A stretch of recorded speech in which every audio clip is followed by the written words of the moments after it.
નમસ્કાર. આજના આ વિશ્લેષણમાં આપણે આચાર્ય ચાણક્યની પ્રાચીન ફિલસૂફી અને તેમના અદ્ભુત વ્યૂહાત્મક શાણપણને સમજીશું. એકવાર શિષ્ય ચંદ્રગુપ્તે નદી કિનારે બેસીને પૂછ્યું, આચાર્ય, શું ખરેખર બધું જ પોતાના મનમાં છુપાવી રાખવું યોગ્ય છે? ચાણક્યએ સરસ જવાબ આપ્યો. વધુ પડતું બોલવું છેતરામણું સાબિત થઈ શકે છે. ખરેખર મૌન એ એક કળા છે. તેમણે એવા 7 ખાસ રહસ્યો જણાવ્યા જે ભૂલથી પણ ક્યારેય કોઈની સાથે શેર ન કરવા જોઈએ. સૌથી પહેલું રહસ્ય છે આપણો પરિવાર.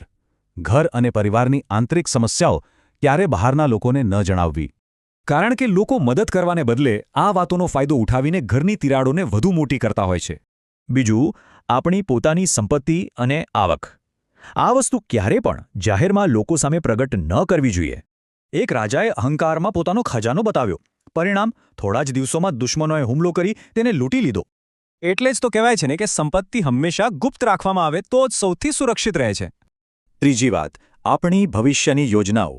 જ્યાં સુધી એ પૂરી ન થાય ત્યાં સુધી તેને સંપૂર્ણપણે ગુપ્ત જ રાખો. ધારો કે કોઈ વેપારી પોતાની યોજના કહે તો ચાલાક પાડોશી તેનો આઈડિયા ચોરીને પહેલા જ દુકાન ખોલી શકે. ચોથું અને ખૂબ અગત્યનું રહસ્ય, આપણા અંગત ડર અને નબળાઈઓ ક્યારે પણ કોઈની સામે ખુલ્લા ન કરવા. એક યોદ્ધાએ પોતાનો તીરનો ડર મિત્રને જણાવ્યો અને યુદ્ધમાં દુશ્મનોએ બરાબર તેનો જ ફાયદો ઉઠાવી હુમલો કર્યો. યાદ રાખો, આપણી નબળાઈ જ્યાં સુધી ગુપ્ત રહે છે ત્યાં સુધી જ તે આપણી સૌથી મોટી તાકાત છે. પાંચમું રહસ્ય, આપણા દાન અને પુણ્યના કાર્યો. ક્યારેય કોઈની પણ સામે તેનો દેખાડો કે વખાણ ન કરવા જોઈએ. દેખાડા સાથે કરેલું દાન માત્ર અહંકાર છે. સાચું દાન હંમેશા ગુપ્ત રહેવું જોઈએ, તો જ તેનું પુણ્ય મળે. છઠ્ઠી વાત, ભૂતકાળના અપમાન અને હાર.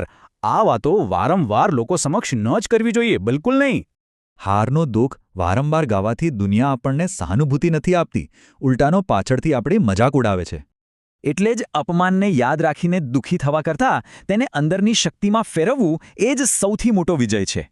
સાતમું અને છેલ્લું રહસ્ય, પોતાની કાચી અને ઊંડી લાગણીઓ પર હંમેશા કડક નિયંત્રણ રાખતા શીખવું જોઈએ. લોકો અવારનવાર ગુસ્સા અને પીડા જેવી લાગણીઓનો માત્ર પોતાના અંગત ફાયદા માટે જ ઉપયોગ કરતા હોય છે.